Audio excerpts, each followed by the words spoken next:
Great speeches about Pan-Africa, African sovereignty, and refined history of the leading figures of Africa since independence should bring to the mind PLO Lumumba. He is the master at sensitization of the people of Africa. He lauds good governments and criticizes those that infringe on human rights. PLO is a lawyer by profession. He is from Kenya and has given speeches in almost all nations in Africa. He receives tons of praise across the continent. We adore PLO for he gives the best speeches that anyone who is interested in leadership and believes in Pan-Africa must listen to. Today, how about we put PLO to the test? Because tuning only for the single side of the story may lead to impaired judgment. One of the teachings by PLO is against tribalism. While we were in primary school, tribalism was a factor that affected effective governance. We should be against tribalism in order to enhance fairness in the country. However, we must understand that every country of our continent has various tribes. For example, Kenya has more than 42 tribes. Having that into perspective, if the president is from one tribe, then the president should share leadership with the other 41 tribes. From political, economic, to social fields. Assuming the president implements a tribeless government, how long will the president take before being ousted from power? If some tribe does not vote for your government, what business do you have to give them significant post in the government? It can never be done. If a tribe is not in your political equation going forward, then why would you feed the hand that wants to see you out of power? You should only give them enough seats to stop your government from being referred to as tribal. And the people you appointed are again those who already pledged allegiance to your government. The second teaching is leading from outside the government. PLO argues that it is not a must that aspiring leaders work only when elected to the office.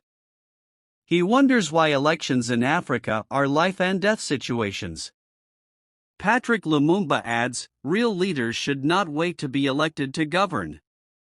This may seem true until the term holding government accountable crosses the mind.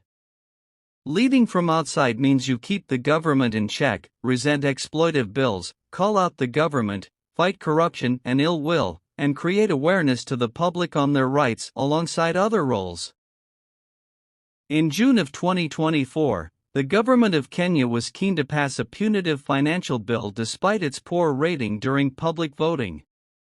However, the government pulled tricks and rallied members of parliament to pass the bill, which they passed anyway. Then, youths of Kenya rallied and successfully entered the parliament building. The protest was an attempt to stop the finance bill from being voted. The bloodbath on that day was unprecedented. The youths were shot to death. Later on, the president dropped the bill, but lives had already been lost. Leading outside the government means you become an activist, you risk being a guest in courts for trumped-up charges, getting tortured, and even being killed. Does that seem like an easy route? The third teaching by PLO is that a learned person should not be told who to vote for during election. I like the way PLO sounds. It makes people feel important and powerful, people who hold supremacy of their ideas. However, there is much to consider during election when deciding who to vote for. One consideration that does stand out is manifestos. If it is through manifestos that people get voted, then we have no option but to read through and vote in men and women who have brilliant agendas. However, in your primary schooling, you learnt about composition writing. Using composition writing skills plus exposure to politics, what stops one from composing brilliant and vibrant manifestos just to get voted in? There are also lobbyists, individuals who influence the public to vote on a certain bill or to second a motion. If indeed the learned know what to do, then the role of lobbyists would be redundant. The learned would be creating awareness, and it would be spreading like wildfire. Still referring to the learned individual as PLO teaches, what is the difference between being learned and being informed? Being informed politically, economically, or socially is better than being learned, because informed individuals have meticulous know-how on what practical actions to take. PLO is a great man with crucial insights that everyone on the continent should listen to. If you opt not to get tuned to the speeches by PLO, then you are set to miss a lot. We can criticize his work, but overall, he has exemplary work that real Pan-Africans must watch.